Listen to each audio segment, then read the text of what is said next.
الحمد لله الحمد لله رب العالمين،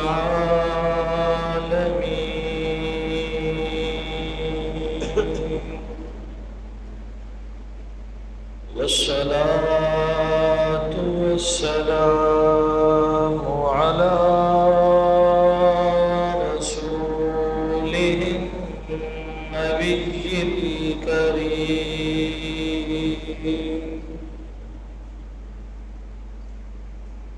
وعلى آله وأصحابه أجمعين.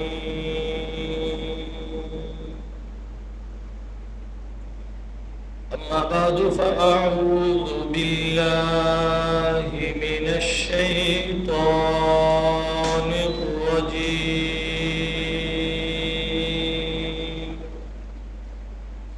بسم الله الرحمن الرحيم.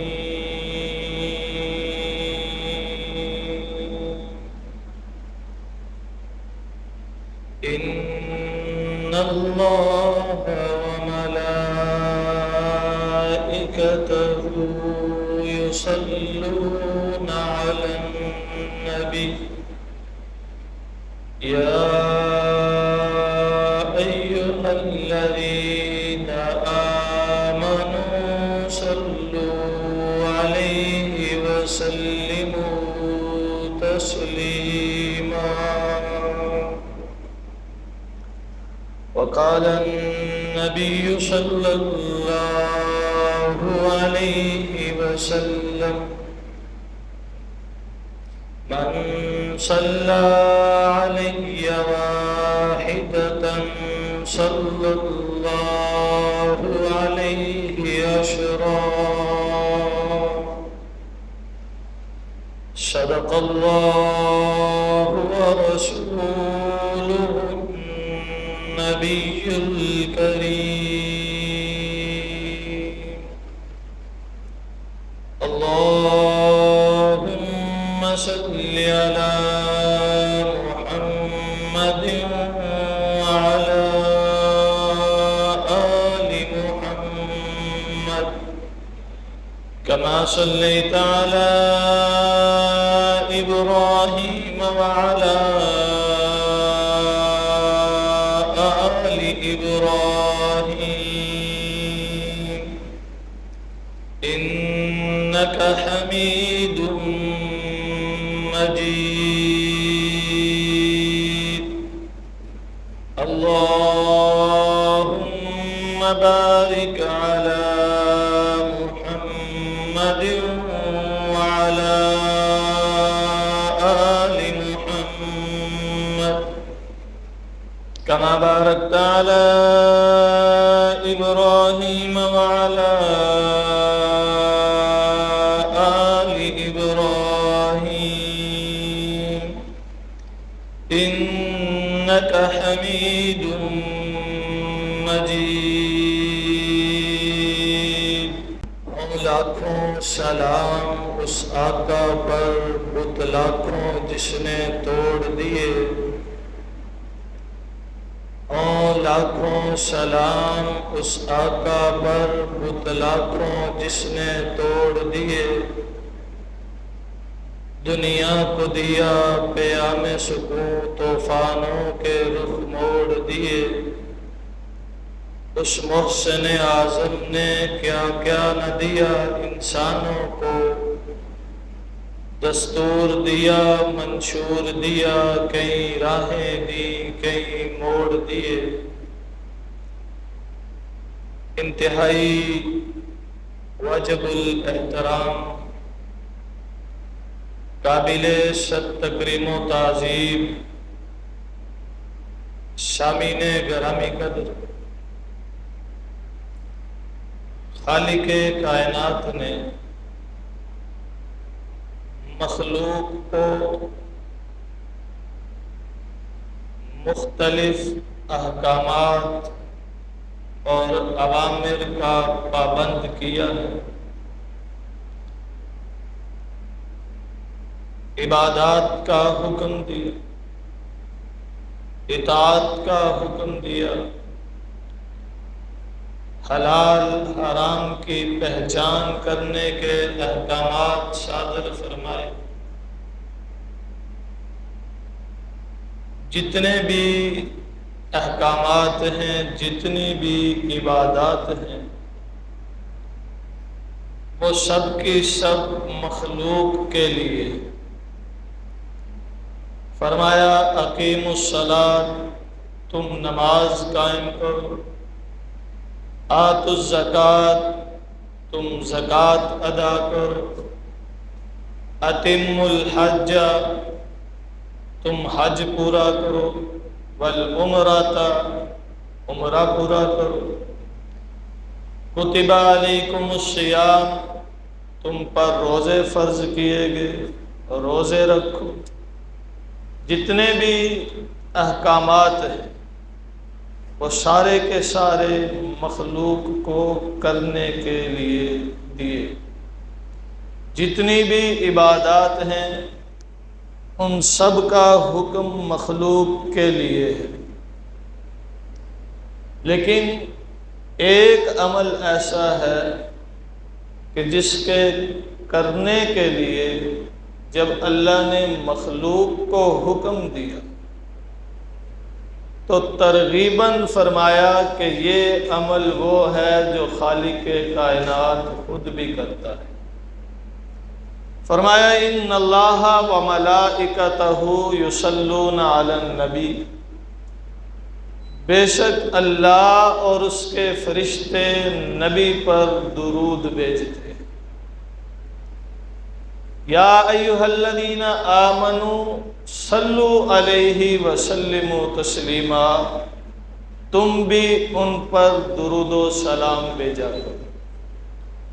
توجہ کیجئے، اللہ تعالیٰ نے دیگر عبادات کا حکم دیا تو صرف وہ حکم ملا، اگر کہیں ترغیب دی گئی تو پہلی امتوں کے ساتھ کتب علیکم الصیام کما کتب علی الذین من قبلکم، تم پر روزے فرض کیے گئے ہیں، بھوکا پیاسا رہنا ہے، لیکن یہ صرف تم پر نہیں، تم سے پہلی امتوں پر بھی تھے۔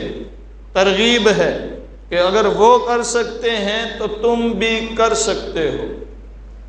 عبادات کا حکم ملا تو یہ کرو، لیکن یہ ایسی عبادت ہے، ایسا عمل ہے کہ اللہ تعالیٰ نے اس کی جب ترغیب دی تو آغاز اس عمل کے کرنے کا خود خالق سے کیا۔ ان اللہ، بے شک اللہ اور اس کے فرشتے، یصلون علی النبی، نبی پر درود بھیجتے ہیں۔ یہ وہ عمل ہے جو خالق کائنات خود کرتے ہیں، یہ وہ عمل ہے جو خالق کے فرشتے بھی کرتے ہیں۔ اس لیے اس عمل کی فضیلت اور اہمیت کے پیش نظر تمہیں چاہیے کہ تم بھی کرو۔ اللہ تعالیٰ نے اس عمل کے کرنے میں خود کو شریک کیا ہے۔ یہ عمل کا لفظ اس لیے بولتا ہوں، ہے یہ عبادت، لیکن جب نسبت خالق کی طرف ہو تو پھر اس کے لیے عبادت نہیں ہے۔ عبادت بندگی سے ہے، عبد سے ہے، عبدیت کی طرف اشارہ کرتی ہے۔ عبادت وہ کرتا ہے جو بندہ ہو، عبادت وہ کرتا ہے جس کے لیے بندگی ہو، اور خالق عبدیت کے مقام پر نہیں، معبودیت کے مقام پر فائز ہے۔ اس لیے جب اللہ کی طرف اس عمل کی نسبت کریں گے تو پھر یہ عبادت اللہ کرتا ہے؟ نہیں، یہ عمل اللہ کرتا ہے۔ اللہ کے لیے عمل ہے، باقی مخلوق کے لیے عبادت ہے۔ ہم حضور نبی مکرم صلی اللہ علیہ وسلم پر درود و سلام بھیجیں، ہمارے لیے عبادت ہے، لیکن جب اللہ نبی پر درود و سلام بھیجے تو یہ اللہ کا عمل ہے، عبادت نہیں۔ تو خالق کائنات اس عمل میں خود کو شامل کر کے ترغیب دیتے ہیں کہ تم بھی کرو۔ اس سے معلوم ہوا کہ یہ کوئی معمولی عمل نہیں ہے، یہ بڑا اہمیت والا عمل ہے کہ جس کی پہلے ترغیب خود خالق نے اپنے عمل سے دی اور بتایا کہ یہ کوئی عام کام نہیں ہے، یہ بڑا خاص کام ہے، خاص ہستی کے لیے ہے کہ جس کے لیے یہ کائنات تخلیق کی گئی ہے، جس کے لیے انبیاء کو نبوتیں ملی، رسولوں کو رسالتیں ملی، جس کے لیے انسانوں کو تخلیق کیا گیا، جس کے لیے کائنات بسائی گئی، نہیں جس کی وجہ سے مجھے اور آپ کو ایمان کی دولت ملی، جس کی وجہ سے مجھے اور آپ کو رب کی شناسائی ہوئی، جس کی وجہ سے میں اور آپ رب کی راہ میں چلتے ہیں، اس کی ذات کے متلاشی ہیں، اس ذات پر درود و سلام بھیجنا یہ کوئی معمولی کام نہیں ہے۔ ان اللہ و ملائکتہ یصلون علی النبی، اللہ اور اس کے فرشتے نبی پر درود بھیجتے ہیں، ایمان والو تم بھی درود و سلام بھیجا۔ اچھا، یہ اللہ درود و سلام کیسے بھیجتے ہیں؟ فرشتے کیسے درود بھیجتے ہیں؟ ہم کیسے درود بھیجیں گے؟ جب یصلون کی نسبت خالق کی طرف ہو معنی بدل جاتا ہے، مخلوق کی طرف ہو تو معنی اور ہوتا ہے۔ اللہ درود بھیجتے ہیں مطلب نبی علیہ السلام کے درجات بلند فرماتے ہیں۔ اللہ درود بھیجتے ہیں یعنی نبی علیہ السلام پر نزول رحمت ہوتا ہے۔ امام بخاری رحمہ اللہ تعالی فرماتے ہیں کہ اللہ کے درود بھیجنے کا مطلب یہ ہے کہ اللہ محبوب کا ذکر خیر کرتے ہیں، اللہ فرشتوں کی مجلس میں حضور کی تعریف کرتے ہیں، یہ اللہ کا درود ہے۔ اللہ فرشتوں کی مجلس میں حضور کی توصیف کرتے ہیں، یہ اللہ کا درود ہے۔ اللہ فرشتوں کی مجلس میں نبی علیہ السلام کا ذکر خیر کرتے ہیں، کیسے کرتے ہیں؟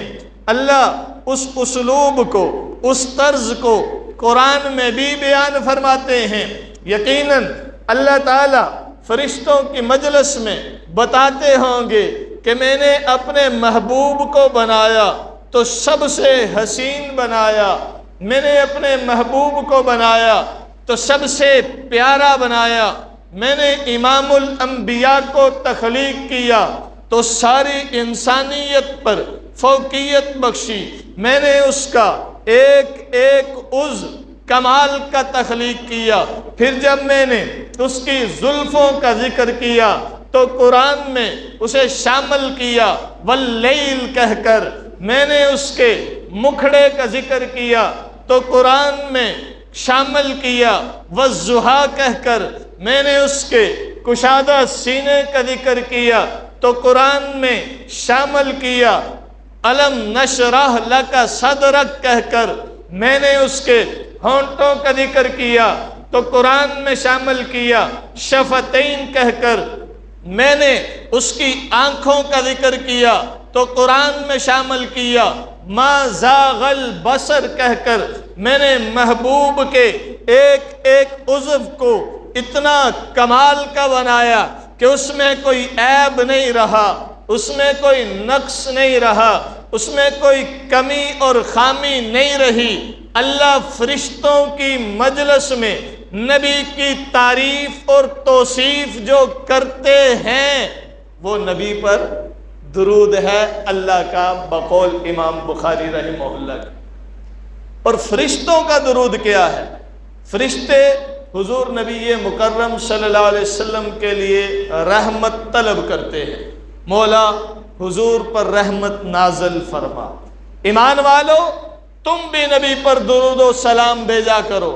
اب ایمان والوں کا درود کیا ہے، مومنوں کا درود کیا ہے؟ اچھا یہ وہ عبادت ہے جو خاص مومنوں کو حکماً کہی گئی، اس لیے کہ مومن ہی اس عبادت کا فائدہ اٹھاتے ہیں، مومن ہی حضور سے سچی محبت رکھتے ہیں۔ مومن کے ایمان کا حصہ ہے محبت رسول صلی اللہ علیہ وسلم۔ حضور کی محبت کے بغیر کوئی صاحب ایمان ہو ہی نہیں سکتا۔ ابھی میں چند دن قبل ایک مضمون پڑھ رہا تھا، ابھی ذہن میں آ گیا گفتگو کے دوران، کہ ایک مسلمان کہتے ہیں، ہمارے صحافی ہیں، کہتے میں یورپ میں ایک نوجوان کے ساتھ بیٹھا ہوا تھا، تو میں نے اس سے پوچھا تمہاری تعلیم کیا ہے؟ کہنے لگا میں پی ایچ ڈی کر رہا ہوں۔ میں نے پوچھا کس مضمون پہ، کس عنوان پہ کر رہے ہو؟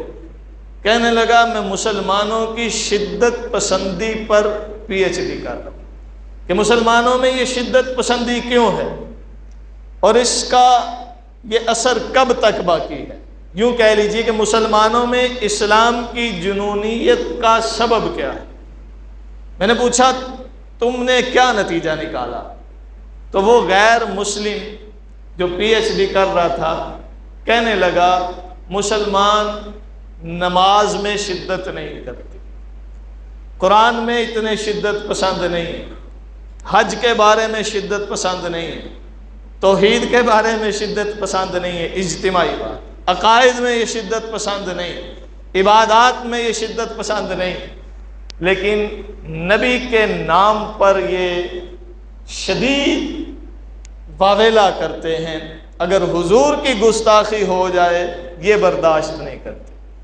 محبت رسالت میں ان کی شدت انتہا کو پہنچ جاتی ہے، اور یہی حضور سے محبت کی شدت انہیں باقی رکھے ہوئے ہے۔ جس دن مسلمانوں میں سے حضور کی محبت کا اثر نکل گیا اس دن اسلام ختم ہو جائے۔ اس کے بقول مسلمانوں میں حضور کی محبت یہی دولت باقی رہ گئی ہے، اور یہ مومن کی پہچان ہے کہ مومن باقی چیزوں میں بھی مومن کو اسی محبت کا اظہار کرنا چاہیے، لیکن حضور کی محبت یہ جز ایمان ہے، یہ اساس ایمان ہے، یہ بنیاد ایمان ہے۔ اگر محبت رسالت نہیں تو پھر کچھ بھی نہیں۔ تو مومن محبت کا برم رکھتا ہے اور محبت میں حضور پر درود و سلام بھی بھیجتا ہے۔ وہی سبق اللہ نے سکھایا ہے کہ حضور سے محبت کرتے ہو نا تو پھر درود و سلام بھیجا کرو۔ اب مومن کا حضور سے محبت کا طریقہ کیا ہے؟ درود و سلام۔ مومن کا درود و سلام کیا ہے؟ کہ یہ اللہ سے درخواست کرتا ہے، اللہ سے درخواست کرتا ہے یا اللہ تو نبی کے درجات بلند فرما، نبی کو ان کے شایان شان عظمت عطا فرما۔ توجہ کرنا، حضور نبی مکرم صلی اللہ علیہ وسلم پر جب یہ آیت اتری ان اللہ و ملائکتہ یصلون علی النبی یا ایھا الذین آمنوا صلوا علیہ وسلموا تسلیما، حضرت انس رضی اللہ تعالی عنہ نے بخاری شریف میں امام بخاری نے روایت نقل کی ہے، حضرت انس نے عرض کیا اللہ کے رسول آپ پر سلام کیسے پڑھنا ہے؟ یہ تو ہم جانتے ہیں، ہم نماز میں پڑھتے ہیں التحیات للہ والصلوات والطیبات السلام علیکہ، السلام علیکہ کی صورت میں یا السلام علیکہ یا رسول اللہ، لیکن جو صلاۃ ہے یہ خاص کس طریقے سے آپ پر بھیجی جائے اس کی تعلیم ارشاد فرما دی۔ تو نبی مکرم صلی اللہ علیہ وسلم نے ان کا ہاتھ پکڑا اور فرمایا یوں اللہم صلی علی محمد وعلی آل محمد کما صلیت علی ابراہیم وعلی آل ابراہیم انکا حمید مجید۔ اب یہ درود ابراہیمی جسے ہم کہتے ہیں حضور علیہ السلام نے تعلیم میں ارشاد فرمایا۔ باقی درود بھی بہتر ہے، کوئی بھی درود جو ہم حضور علیہ السلام پر بھیجتے ہیں وہ درود ہی ہے، لیکن اس کا ایک خاص مقام ہے، اس کی ایک خاص فضیلت ہے۔ دیکھیں ہم پڑھتے ہیں الصلاۃ والسلام علیک یا رسول اللہ، والصلاۃ والسلام علیک یا حبیب اللہ، یا نبی اللہ، یا رسول اللہ، اور دیگر کلمات ہیں۔ اب ان کا ترجمہ کیا ہے؟ اے اللہ کے رسول، یا اے نبی، یا اے رحمت للعالمین، آپ پر درود و سلام ہو۔ ایک سیدھا ہم کہتے ہیں اے نبی آپ پر درود و سلام ہو، اور یہاں سیدھا حضور پر درود و سلام نہیں بھیجتے بلکہ اسے درخواست بناتے ہیں، اللہم اللہم اے اللہ، اللہم اے اللہ صلی علی محمد۔ میں نہیں جانتا کہ حضور پر کیسے درود بھیجنا ہے، میں نہیں جانتا حضور کے شایان شان کون سا درود ہے، میں نہیں جانتا حضور کی عظمت، حضور کی شان کے مطابق کون سے کلمات ہیں، میں نہیں جانتا نبی کے منصب کے لائق کون سے درجات ہیں، میں نہیں جانتا نبی کے شایان شان کون سی عظمتیں ہیں۔ میں تیرے سامنے درخواست رکھتا ہوں، اللہم اے اللہ صلی علی محمد، جو نبی کے شایان شان درود ہو وہ تو ان پر بھیج، جو ان کے شایان شان درجات ہیں انہیں عطا فرما، جو ان کی عظمت کے